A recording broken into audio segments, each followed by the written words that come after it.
Welcome back to another episode of HealthCap Weekly Wrap. We've got a packed week for you. We're going to talk through a tragic homicide involving a senior care community resident, a study on how inspection timing during emergencies can impact outcomes, what's happening at the state level, a major DOJ update involving Omnicare, and then we'll wrap things up with some research from JAMDA that gives us something practical to think about going forward.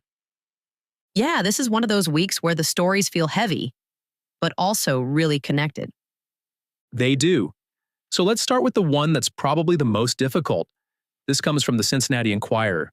It reports that a resident in an Anderson Township senior care community died, and the coroner has ruled that death a homicide. Oh, yeah, that's not something anyone wants to see in the news. No, and we want to be careful here because this is still an active investigation, and not all the details are public yet.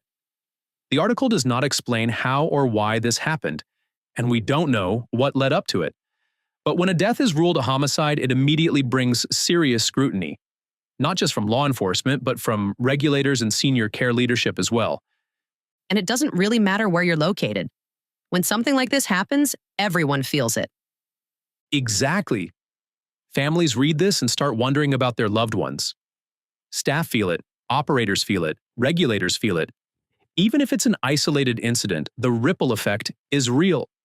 Yeah. And it's also a reminder that resident care isn't just about clinical checklists. It's about how organizations respond when something serious and unexpected happens. Right. One of the biggest takeaways here for listeners is the importance of escalation. In any serious or unexplained situation, how quickly is it elevated? Who makes the call? And is there clarity around roles and responsibilities when something significant occurs? And documentation plays a role there too. It does. After an event like this, documentation becomes the record of the response. What was known, who was notified, and what actions were taken. Clear, timely documentation and communication matter, not because they explain what happened, but because they show how a community responded when faced with the unexpected. Yeah. Hard to talk about, but important to acknowledge.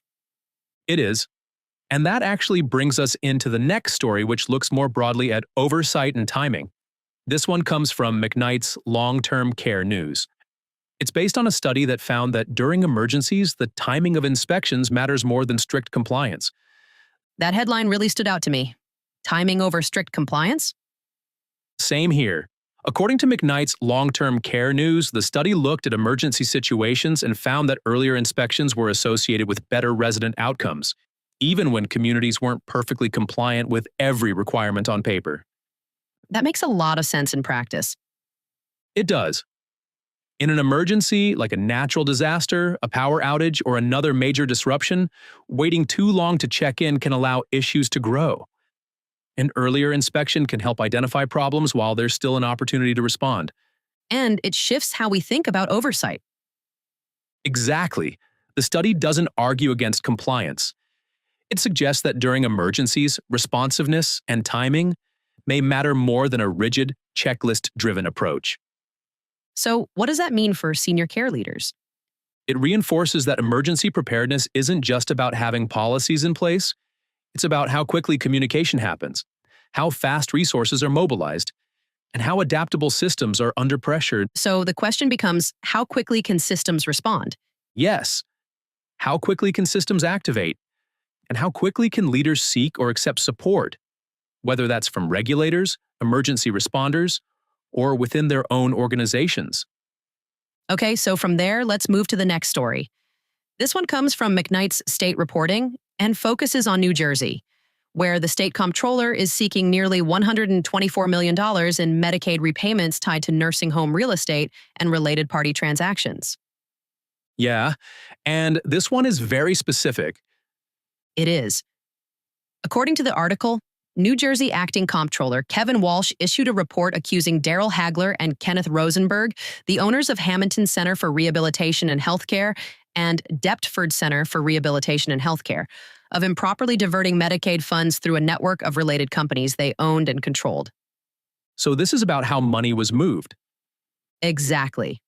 The report alleges that payments were routed through related party real estate, consulting, staffing, and other companies, inflating rent and other costs, while the communities were allegedly understaffed below state requirements. And the dollar amounts are significant. They are. The state says it plans to pursue about $86 million in alleged overpayments, along with additional amounts tied to what it calls real estate-related and unsupported payments. The comptroller's report also points to staffing levels that were, according to investigators, far below New Jersey's minimum requirements during the period reviewed. And this isn't framed as an industry-wide finding, but it does raise broader questions. Right. This is a specific case involving specific owners, and the allegations are contested. But for the senior care industry, it highlights how closely regulators are examining ownership structures, related party arrangements, staffing, and how public dollars are ultimately used. So what's the takeaway for listeners? Awareness. This story is a reminder that real estate and ownership structures are not separate from care or compliance. When public funding is involved, regulators may look closely at how money flows, how staffing is supported, and whether reporting is transparent. Yeah, decisions made on the business side can carry long-term implications. Exactly. And this is one of those cases that underscores why senior care leaders and owners need a clear understanding of how financial structures intersect with regulatory expectations. All right, let's talk about enforcement and dollars because this next story definitely gets attention. This comes from McKnight's Senior Living and focuses on the Department of Justice reporting $6.8 billion in False Claims Act settlements and judgments for the fiscal year, with Omnicare figuring prominently in the DOJ's summary. That's a huge number. It is. And to be clear, this is a year-end DOJ report, not a single case. But it offers a snapshot of where enforcement activity is concentrated, and healthcare continues to be a major focus.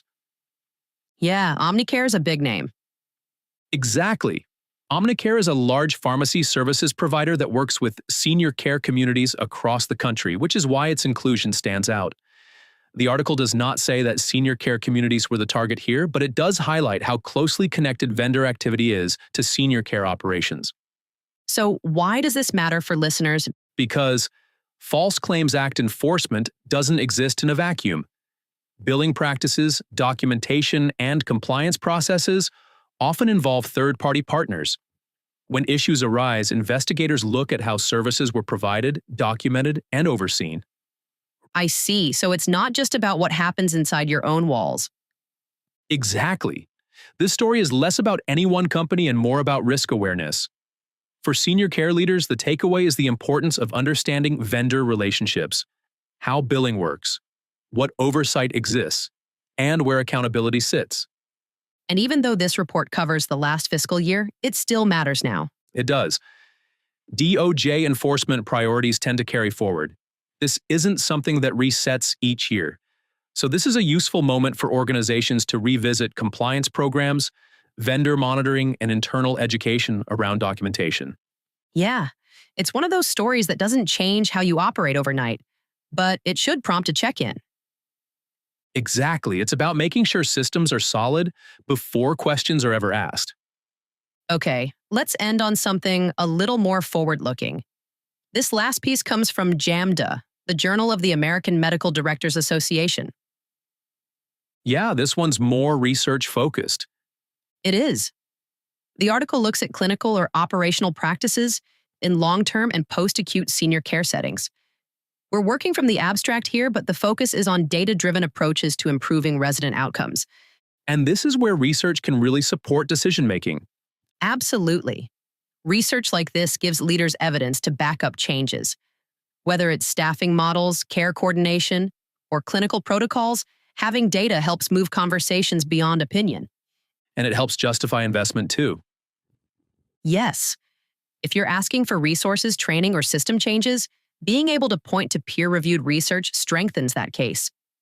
Even though this article isn't new, the issues it addresses are ongoing. So the takeaway is staying connected to research, even if you're not in a clinical role. Exactly. Senior care leadership sits at the intersection of operations, finance, clinical care, and compliance. Research helps align those pieces around what actually improves resident care. When you look at all of these stories together, there's a clear theme. Yeah, systems, accountability, and timing. Right, from a tragic individual case to emergency oversight to state regulation to federal enforcement to research-backed improvement, it all shows how interconnected senior care really is. And how small gaps can have big consequences. Exactly. But it also shows there are opportunities. Staying informed, acting early, building strong systems, and using data to guide decisions. That's what this wrap is all about. It is. Helping connect the dots week to week. Thanks for spending part of your week with us. We appreciate you listening. And for more perspective and insights, be sure to check out Angie's blog at healthcapusa.com/Angie's-blog. We'll be back next week. Until then.